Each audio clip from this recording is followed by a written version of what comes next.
What is going on, Jet fans? Matt O'Leary back with another video here to talk about some good news with the New York Jets. They met with an absolute stud. It's meeting season leading up to the NFL draft, and the player that they met with earlier this week, Joe Alt, a fan favorite, and in my opinion, the number one offensive lineman in the class. Here's the unfortunate part.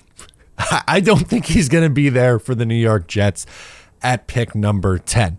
I don't. I would love for that to be the case. I think it would be an absolute steal for the New York Jets if they were able to land him at that spot. I understand you signed Tyron Smith, you bring in Morgan Moses. Joe Alt is so good that is someone where he probably pushes Morgan Moses to start right away, and then you move him over to the left side of the offensive line after Tyron Smith leaves after the year, or if Tyron Smith gets hurt during the season, which has happened every single season since 2016, which is probably pretty likely to happen again at some point this year, you move him over to the left side of the line, and then you end up in an okay spot. There's really two spots I think he can go in the top 10 before the New York Jets. That's one. The first one that comes to mind is with the Chargers at 5. Do the Chargers trade out? Maybe. Do they take a wide receiver? They desperately need one? Maybe. Was there just an incredibly long video put out recently of Jim Harbaugh talking about the importance of offensive line and the thought of having a Slater and Joe Alt bookend the offensive line for Justin Herbert? Does that not sound appetizing? Yeah, it does. And I don't know. I would have a really hard time if the first 4 picks are the quarterbacks not taking Marvin Harrison Jr. there at pick number 5, but Joe Alt is just so good. And then you get to the Titans. Unfortunately, even though they spent a lot of time talking about, needing weapons, well, they end up signing Calvin Ridley to an insane contract. So I feel like that kind of takes them out of Rome Odunze, one would think. And they desperately need offensive line help. They drafted Peter Skoronski last year. They like him on the interior right now, but I think Joe Alt probably goes there. Is there a world, though, where maybe he gets to 8? We're stretching it thin. We are stretching it very, very thin.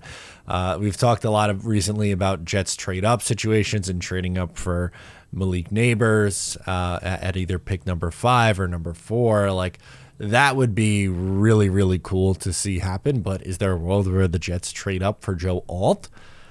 I don't know. Maybe. And if they did that, I'm not going to sit here and tell you the night of the draft or the next day and be like, yeah, that was a really crappy decision by the New York Jets. I can't believe they moved up for Joe Alt. I'd be like, I get it. I get it. Obviously, they saw Joe Alt. Joe Douglas saw Joe Alt, and it was like, that guy's going to be my left tackle for the next 10 years. There was an incredible clip from the Mike Francesa podcast. Mike Francesa, if you don't know, was on WFAN for 150 years. Now there's a podcast for Bet Rivers, and he said, I won't say it. I want, if you didn't see it, I want you to hear from the man himself what he said if the Jets don't take Joe Alt. He's probably going to be there for the Jets. If the Jets get the good fortune of Alt being there at 10, if they don't take him, they should be shot. Now, Mike seems pretty confident that he is going to be there for the Jets at pick number 10. I am not that guy. I am not very confident that the kid from Notre Dame is going to be there at pick number 10. If he is, yeah, you run up to that board, you hand in your pick, and you say thank you very much. But again, I don't think that's crazy likely to happen.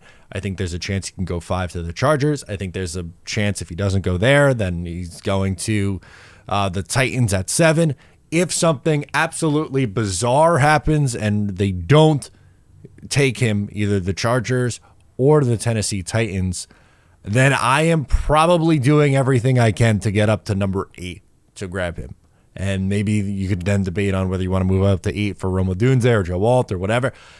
Man, the thought of Alt on this team would be truly, truly special. But I'm glad the Jets took the meeting with him. They're doing their due diligence on the offensive line. I know that Alt, again, most likely won't be the one who ends up being a New York Jet on draft night, but they're doing the work on offensive line. So you cannot rule that out for the New York Jets in the first round. I know there's a strong contingency that wants them to go with a weapon, either wide receiver, Brock Bowers, so on and so forth. I hear you. I'd be satisfied with it. I'd be happy. I'd be excited for this offense. If they also go the route of the offensive lineman, though, I think we could all see why they would do that with the number of injuries they've had on the offensive line, how much that guy would play this season, and how they don't have a long-term answer at either tackle spot. I think there's a chance that they would do that, but we'll see.